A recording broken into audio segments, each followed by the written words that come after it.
Bonjour, aujourd'hui on va répondre à la 5e question qu'on se pose cette semaine avec notre invité, le pasteur Marcelo Tunasi. Si vous n'avez pas encore écouté les émissions précédentes, vous pouvez le faire.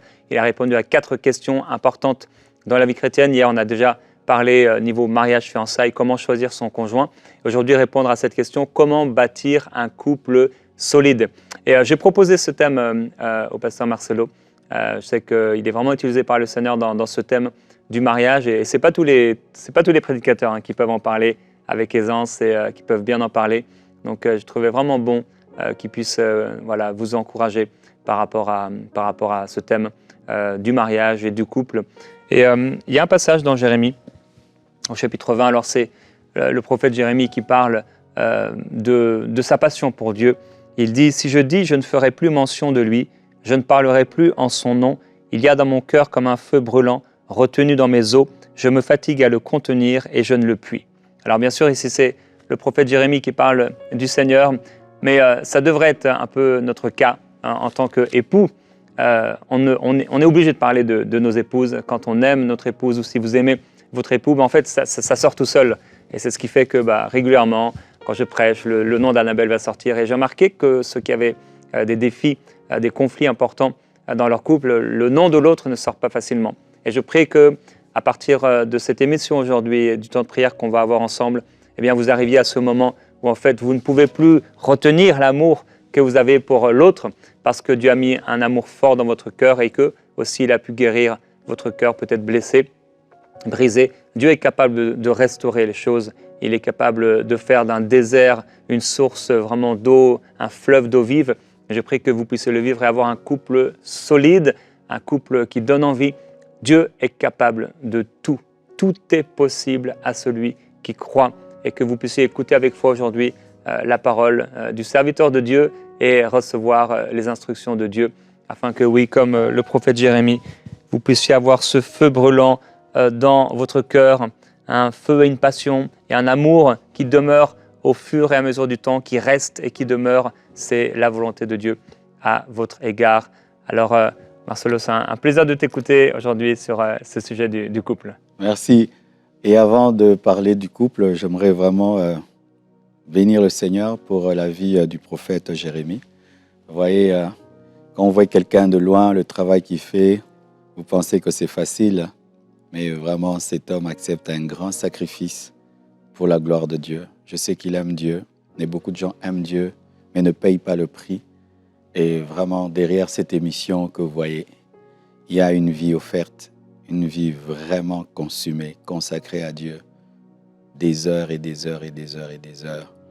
Vraiment, continuez à prier pour lui, continuez à prier pour cette émission, parce que le prix à payer est très grand pour que vous soyez bénis chez vous. Et vraiment encore, courage, courage, courage. Seigneur Dieu, bénis cette parole que nous allons partager. Je demande, Père éternel, une forte onction de ton esprit afin de bénir les couples et bénir les mariages. Utilise-moi pour ta gloire. Ô Saint-Esprit, fais-le. Au nom de Jésus. Amen. Comment bâtir un couple solide? Il faut être solide. Amen. Alors, Ecclésiaste 4, versets 9 à 12 nous dit « Deux valent mieux qu'un, parce qu'ils retirent un bon salaire de leur travail. Car s'ils tombent, l'un relève son compagnon. Mais malheur à celui qui est seul et qui tombe sans avoir un second pour le relever. De même, si deux couchent ensemble, ils auront chaud. Mais celui qui est seul, comment aura-t-il chaud ?» Surtout le verset 12e. « Et si quelqu'un est plus fort qu'un seul, les deux peuvent lui résister. La corde à 3 fils ne se rompt pas facilement. » La corde à 3 fils ne se rompt pas facilement. Dans le mariage, le premier fil, c'est toi. Le deuxième fil, c'est ton époux, ton épouse. Le troisième fil, c'est Jésus. Il faut être une corde à 3 fils. Il ne faut pas être une corde à 2 fils. Il faut être une corde à 3 fils où tu es avec ta femme, ton mari, mais il y a une autre corde, Jésus-Christ, et c'est ce qui va vous rendre solide. Matthieu 7, 24 à 27, la Bible dit « C'est pourquoi quiconque entend ces paroles que je dis et les met en pratique sera semblable à un homme prudent qui a bâti sa maison sur le roc. La pluie est tombée, les torrents sont venus, les vents ont soufflé et se sont jetés contre cette maison. Elle n'est point tombée parce qu'elle était fondée sur le roc. Mais quiconque entend ces paroles que je dis et ne les met pas en pratique sera semblable à un homme insensé qui a bâti sa maison sur le sable. La pluie est tombée, les torrents sont venus, les vents ont soufflé et ont battu cette maison, et elle est tombée et sa ruine a été grande. Le mariage, c'est une maison qui certainement connaîtra des intempéries. Aucun homme, aucune femme ne peut dire « j'ai jamais eu de problème dans mon couple ». Et si vous n'en avez pas maintenant, vous en aurez un jour. Et ce n'est pas toujours un problème d'impudicité, ce n'est pas toujours un problème d'adultère. Des fois, c'est le caractère, des fois, c'est la vision, des fois, c'est la culture, les tempéraments, le temps de se trouver. Mais il y a toujours des tempêtes qui viennent, il y a toujours des choses qui viennent. Et vous voyez, quand on bâtit un immeuble, avant même que la tempête ne vienne, on se comporte comme si elle viendra. C'est ainsi que les bons architectes et les bons ingénieurs se préparent même au tremblement de terre. Au Japon, il y a des immeubles qui bougent lorsqu'il y a un tremblement de terre et qui ne tombent pas parce qu'ils ont prévu qu'il y aurait des tremblements de terre. Et lorsqu'on se marie, il faut prévoir qu'il y aura des tentations, qu'il y aura des frictions. Et ainsi donc, il ne faudrait pas être à 2 seulement, il faut être à 3. Lorsque Blanche est venue dans ma vie, je lui ai dit « j'ai déjà quelqu'un dans ma vie ». Elle a dit « oui, quoi ? Oui, j'ai déjà quelqu'un dans ma vie. Hein. Ce serait un mariage à 3. » Comment ? Il y a déjà Jésus dans ma vie. Eh oui, un chrétien, il fait toujours un mariage à 3. Il y a toujours Dieu dans sa vie. Et s'il n'y a pas Dieu dans ta vie, il n'y a pas Jésus dans ta vie, ton mariage sera fragile. Mais, souvent lorsque nous travaillons le passage de Matthieu 7, 24 à 27, nous présentons Jésus-Christ comme le roc. C'est vrai. Mais quand vous lisez en profondeur, le roc dans ce message, c'est la pratique de la parole. On dit que celui qui pratique la parole a bâti sa maison sur le roc. C'est-à-dire que si tu as Jésus dans ta vie, mais tu vis dans la désobéissance à la parole, tu n'as pas bâti sur le roc. Le roc dans ce message, c'est bâtir le couple sur l'obéissance de la parole. Quand est-ce qu'un couple devient solide ? C'est lorsque vous êtes obéissant. Quand Dieu parle, vous faites. Quand l'Esprit dit, vous faites. C'est ce qui va vous donner la force. Notre force provient de l'obéissance. Un mari et une femme qui s'entendent de vivre dans la désobéissance seront comme Ananias et Saphira. Ananias et Saphira se sont entendus de pécher contre Dieu. Qu'est-ce qui est arrivé à leur couple ? Leur couple a été rasé. S'ils avaient des enfants, ils ont laissé des orphelins de père et de mère parce qu'ils ont bâti sur le sable, sur la désobéissance. Je connais des hommes et des femmes qui se mettent ensemble pour voler. L'homme et la femme sont des voleurs. L'homme et la femme décident d'insulter Dieu, d'abandonner Dieu, de pécher contre Dieu, de faire des parjures. L'homme et la femme décident d'entrer dans l'occultisme. Vous bâtissez sur le sable. Aller à l'église ne suffit pas. Dire qu'on est chrétien ne suffit pas. Il faudrait que dans votre couple, la pratique de la parole soit réelle pour que votre couple soit bâti sur le roc, parce que le roc, c'est l'obéissance, la pratique de la parole de Dieu. Aussi, la Bible dit que 2 valent mieux qu'1. Parce que même dans le combat, si l'un domine et dominé, l'autre peut l'aider. Ça veut dire que dans le mariage, il ne faudrait pas être seul, être le seul qui se bat. Je connais des couples, tu vois, c'est la femme qui est tout le temps en train de se battre, que tout aille bien, c'est toujours elle qui demande pardon, c'est toujours elle qui donne des cadeaux d'anniversaire, c'est toujours elle qui s'occupe des enfants, le mari, lui, il fait n'importe quoi. Ce couple ne sera pas solide. Il faudrait être à 2. Il faudrait que vous 2, vous puissiez donner le meilleur de vous-même. Et ne pas dire, ça, ce sont les choses des femmes, c'est mon mari qui est le leader. Non. Lorsque Dieu a créé la femme, il n'a pas pris la côte, il n'a pas pris l'os du pied pour que l'homme ne domine pas la femme. Il n'a pas pris l'os de la tête pour que la femme ne domine pas l'homme. Il a pris l'os du côté pour que l'homme aime la femme et que la femme soit son semblable et son égal. Et vous 2 ensemble, vous devez vous battre. Lorsque l'un se bat à garder le couple, à préserver le couple, l'autre ne le fait pas, c'est un corps infirme. Lorsque les gens font la musculation, il y a toujours un conseil qui est donné. Si tu fais 10 avec ta main droite, tu fais 10 avec ta main gauche. Mais si tu travailles ta main droite plus que ta main gauche, eh bien, tu seras plus musclé à la droite et moins musclé à ta gauche, et tu seras un infirme. Il y aura une disproportion, il y aura un problème d'esthétique. Et lorsque c'est l'homme qui se bat pour que le couple soit solide, la femme ne le fait pas, ce couple sera faible. Un jour, j'ai eu une vision. J'ai vu le démon du divorce. C'était un esprit hideux qui ressemblait à un phoque tout noir et qui opérait dans les ténèbres. Il était tellement noir qu'il se confondait aux ténèbres de sorte qu'on ne le voyait pas. Et qu'est-ce qu'il faisait? Il attaquait le couple et il cherchait entre l'homme et la femme le plus faible. Si c'est l'homme qui est le plus faible, il mordait seulement l'homme. Si c'est la femme qui est la plus faible, il mordait la femme. Et puis il s'en allait. Qu'est-ce qui arrivait? Celui qui est mordu par le démon faisait le travail du démon. Lui, il contaminait celui qui est en bonne santé. Lorsque tu te bats à grandir spirituellement et tu laisses ta femme être charnelle, lorsque les puissants des ténèbres viendront, ces puissances vont la mordre elle et elle fera le travail. C'est ainsi que j'ai vu que seuls les couples qui s'étaient nés main dans la main pour résister à cet esprit pouvaient le dominer. Mais lorsque l'un se battait sans l'autre, lui, il entrait au travers de celui qui est faible. Lorsque le serpent a vu qu'il ne pouvait pas parler à Adam parce qu'Adam avait reçu directement la parole, il est allé s'adresser à Ève. Mais au travers de Ève, il a eu Adam. Cette méthode, c'est la même que Satan continue à utiliser jusqu'aujourd'hui. C'est pourquoi vous, femmes, qui vous donnez à Dieu, mais vous laissez vos maris sombrer dans le paganisme, vous, hommes, qui vous élevez spirituellement, et vous laissez vos femmes se livrer au mal, c'est par le faible que la mort entre. Un couple solide, c'est un couple dans lequel l'homme et la femme travaillent et se battent par la grâce de Dieu, par la force du Saint-Esprit, à tenir ferme jusqu'au bout. Lorsque l'un est le seul à se battre, un jour, il finit par se fatiguer.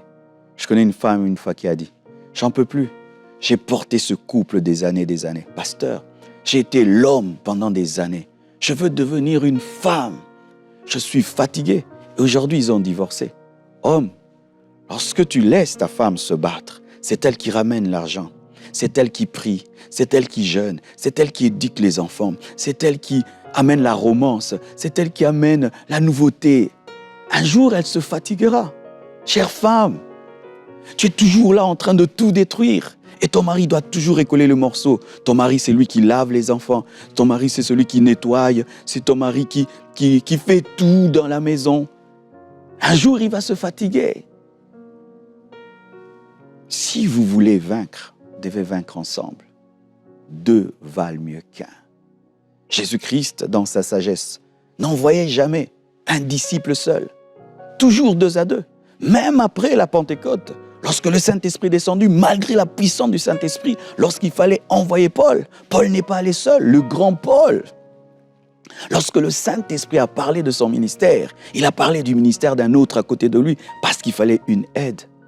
Nous avons 2 mains, 2 yeux, 2 narines, 2 lèvres, 2 pieds. C'est un message puissant qui nous révèle que sur cette terre, pour vaincre, il faut être accompagné. Arrête de laisser l'autre se battre, tout seul. Arrête de laisser ta femme se battre toute seule.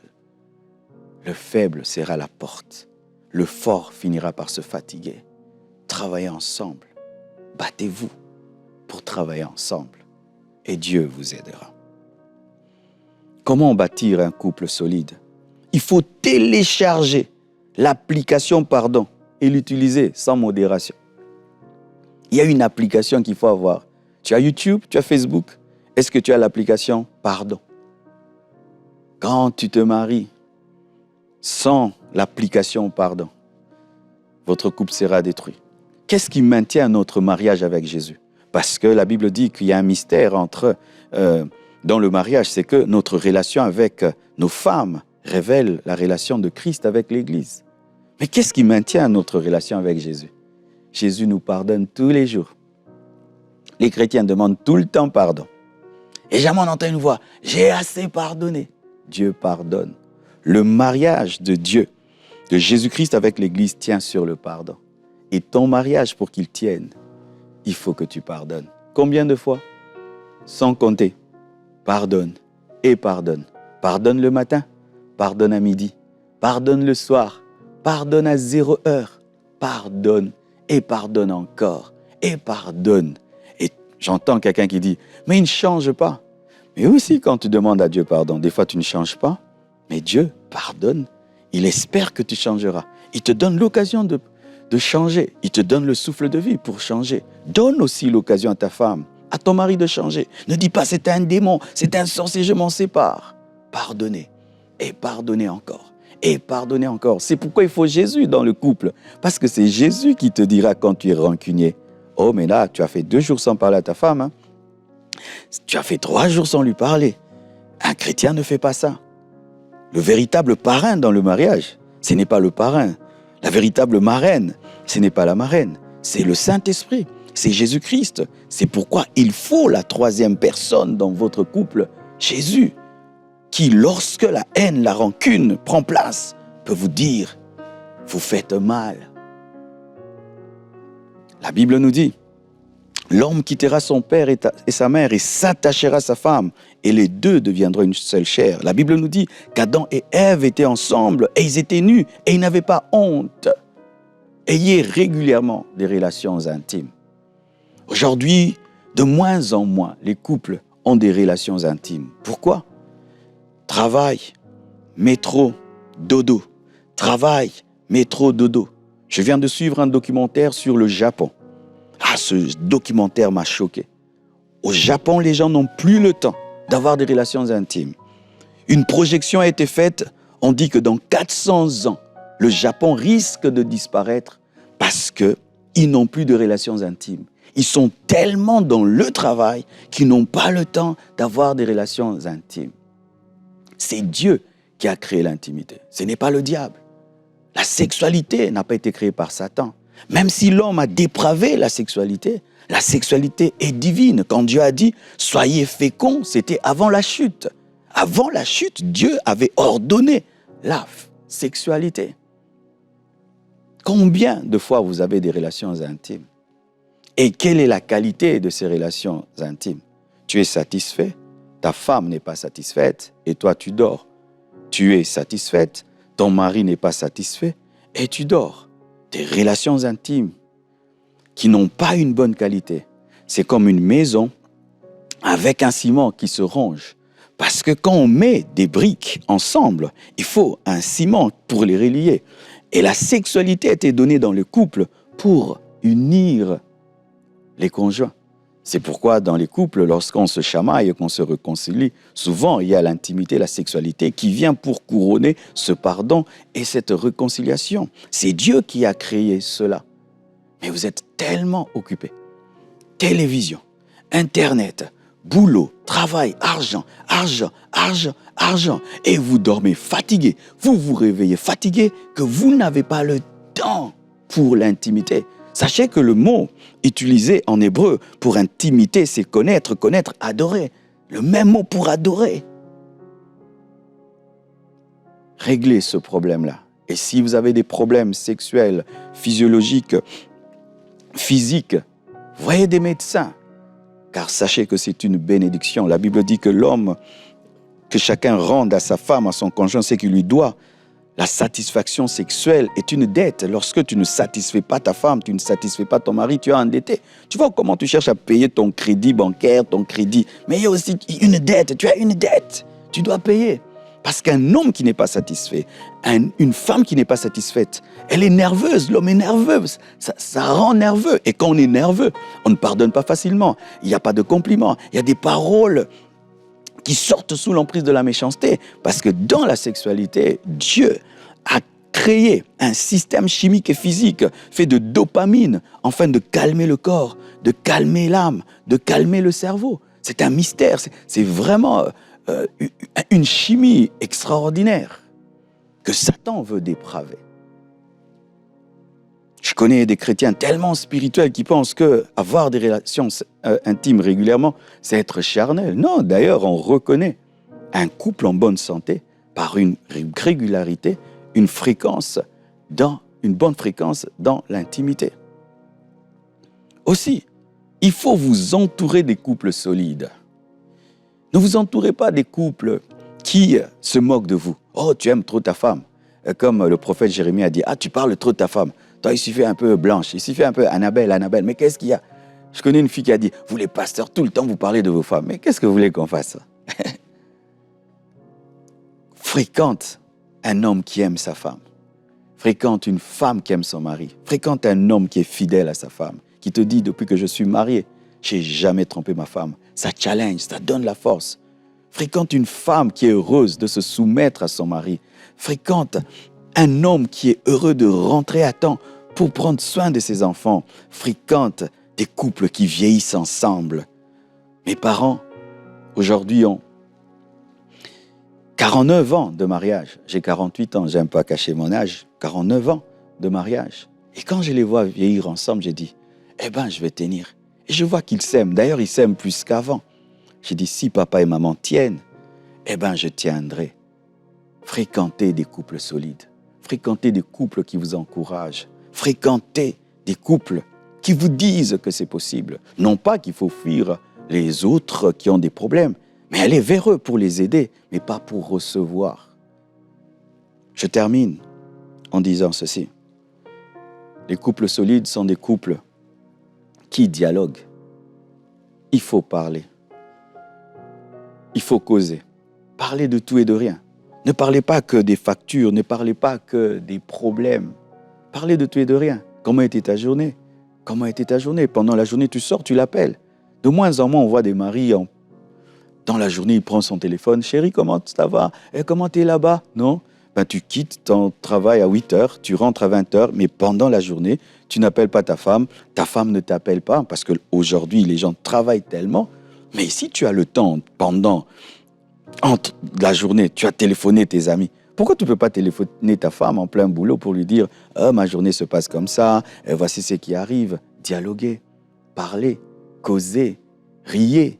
La Bible nous dit le grand Isaac, l'homme spirituel, riait avec sa femme. C'est comme ça même qu'on a découvert que c'était sa femme. Dialoguer et apprenez à parler le langage de l'autre, le langage de l'amour de l'autre. Il y a des personnes qui parlent le langage des compliments, d'autres qui parlent le langage des cadeaux, d'autres qui parlent le langage du toucher, d'autres qui parlent le langage des services rendus. Apprends à connaître le langage de ta femme, le langage de ton mari, et parle-le. Les couples qui dialoguent, les couples qui conversent ensemble, les couples qui ont l'intimité régulièrement, les couples bâtis sur la parole de Dieu, bâtis sur Christ, vieillissent ensemble, et seule la mort les sépare, ou le retour de Jésus-Christ. Que cela t'arrive au nom de Jésus. Et si tu as détruit ton couple, tu as connu un divorce, si tu as connu une séparation, va prier Dieu. Que Dieu te révèle le moyen qui peut t'amener à la restauration. Parce que tant qu'il y a la vie, il y a de l'espoir. Que Dieu te comble de ses grâces. Amen. Amen. Alors, il y a eu plusieurs instructions. Et dans ce temps de prière, j'aimerais t'encourager à sélectionner l'instruction qui t'a le plus dérangé. Et que ce soit ton sujet de prière jusqu'à la fin de cette émission. Que tu puisses penser à cette instruction qui est vraiment venue te challenger et que ça puisse être l'objet de ta prière pendant ce temps. Tu puisses vraiment demander au Seigneur de le vivre. Et si tu dois renoncer à des choses, pouvoir y renoncer. La parole de Dieu déclare « L'ami aime en tout temps. Et dans le malheur, il se trouve être un frère. » Alors, je prie que tu puisses aimer en tout temps celle ou celui que Dieu t'a donné en partage ou qu'il te donnera en partage afin de bâtir un couple solide. Et oui, c'est possible, comme on l'a entendu, c'est possible. 49 ans de mariage ensemble. Et c'est possible dans le Seigneur aussi de rester longtemps ensemble et de continuer à avoir cette passion et cet amour en mettant en pratique la parole et en mettant en pratique les instructions de sagesse que Dieu met dans nos cœurs. Et Père, nous voulons encore, et je veux te remercier, parce que tu m'as mis à cœur, Seigneur, de ce thème et que le pasteur Marcelo puisse partager sur ça. Et merci parce que les conseils qui sont donnés sont des conseils de vie, des conseils de sagesse qui peuvent apporter la vie dans les couples. Même, et tu m'as souvent montré que pour amener la vie dans un couple et pour qu'un couple change, c'est souvent des petites choses, des simples choses qui doivent simplement être mises en pratique. On a entendu, par exemple, le conseil de l'intimité. Seigneur, ce n'est pas une montagne. C'est de petites choses qui peuvent avoir un bénéfice et un impact positif sur tout le reste. Et Père, je prie que ces petites choses puissent être mises en place. Et qu'au contraire, les petits renards qui sont venus, la manque de communication, le manque de pardon, que tout cela soit délaissé. Alors mon frère, ma soeur, dans ce temps de prière, renonce à ces petits renards qui ravagent la vigne de ton couple. Et que dans ce temps de prière, tu puisses accepter et te décider pour l'obéissance en disant « Seigneur, je vais le faire. Cette chose qui est bonne pour moi, je vais le faire. Cette chose que je dois accomplir, je vais la faire. Et donne-moi ta grâce, Seigneur, afin que je puisse t'obéir. » Ô Père éternel, je prie pour tous les couples malades. Je demande la guérison. Je demande la restauration. Amen. Je prie, Père éternel, que tu fortifies l'homme et la femme, afin qu'il n'y ait point une porte d'entrée. Ouais.